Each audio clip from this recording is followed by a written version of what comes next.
Mouskin takes a trip.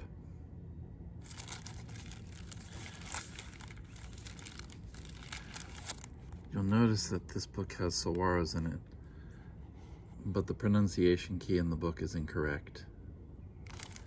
Saguaro, not saguaro. Where were we?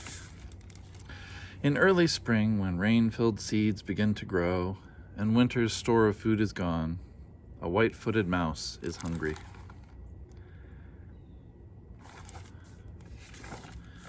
Mouskin was hungry when he found the house that stood near the woods in the clearing. He didn't know when he hopped inside to search for a crumb or two that the door of the little house would close and carry him far away.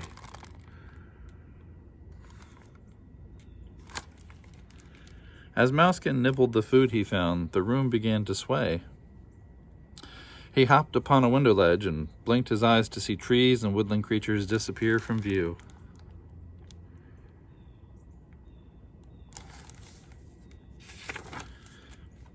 When the house rolled to the open road, he saw strange things chase near. Mouskin didn't wait to see them. He raced to a corner of the room and made a hasty nest of bits of paper and fluff and string, all pulled above his head.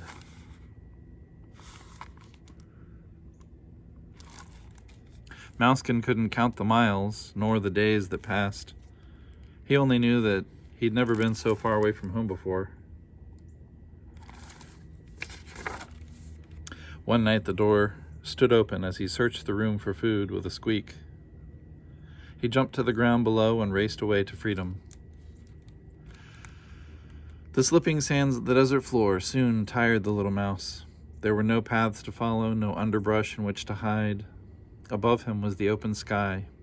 No leafy branches hid the stars. Strange figures loomed in the darkness. There were no forest smells.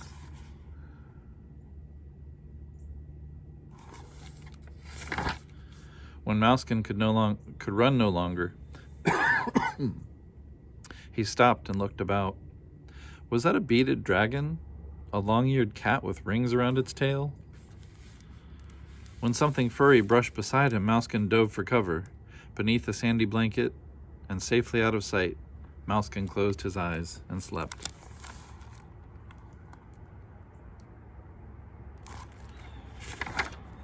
When morning came and Mouskin woke, he saw the strangest land. A huge round sun rose bright and red straight from the desert floor.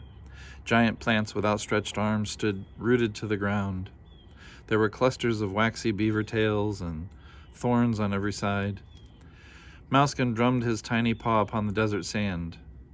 White-footed mice will drum their paw when frightened or excited. Something near him in the sand awakened with the sound.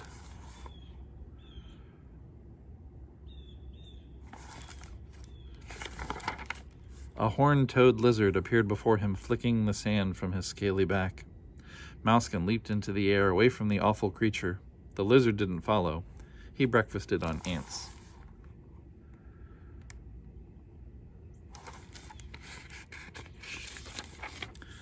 Mouskin dove between some rocks, around a weather-worn... Mouskin dove between some rocks, round and weather-worn. As he tried to squirm beneath one, it stretched and walked away. The armadillo wouldn't harm a mouse. It hunted insects too. The blazing sun had risen high. It scorched the ground below. Mouskin was hot and thirsty when he spied a pool of water shimmering on the sand. I think it's a mirage. The faster Mouskin ran toward it, the farther the pool appeared to be. He had never seen a mirage before and didn't know the sun played tricks on sparkling desert sands. As he rested for a moment near a thorny pad, Mouskin heard a munching sound. He had heard that sound in the forest and peeked out, unafraid.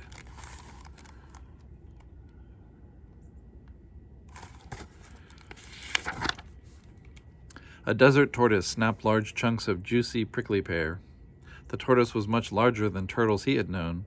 The tortoise stopped his munching just long enough to say, "All desert plants have water stored inside their waxy stems."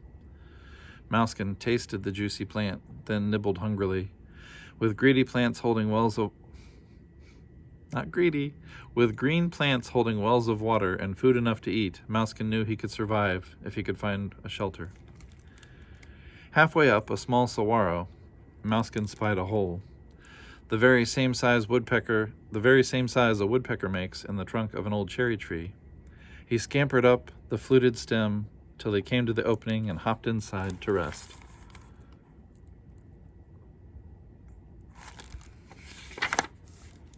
From his room in the saguaro, Mouskin watched the scene below.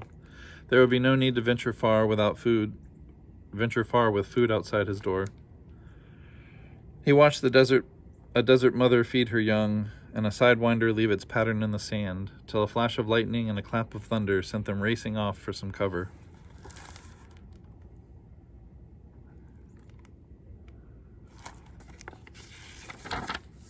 The wind blew hard. It blew dry grasses from afar. It sent swirls of sand high into the air. It sent an elf owl home. Mouskin jumped and landed lightly in a passing tumbleweed. It bounced and rolled across the ground.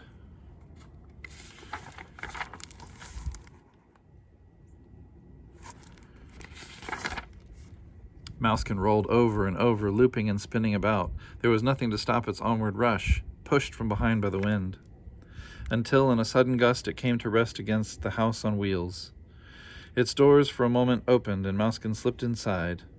In a corner, he curled up in a furry ball. He didn't hear the rain beat down. He slept a long, long time.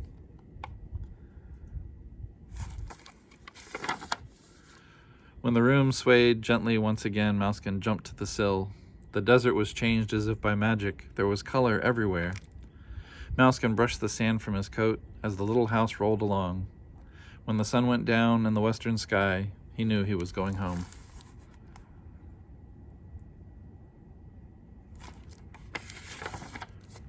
Home to a damp and shady nook beside a stream in the forest, where leafy branches shield the sky, and sunlight filters down on fern and moss and a white-footed mouse who has traveled so far away.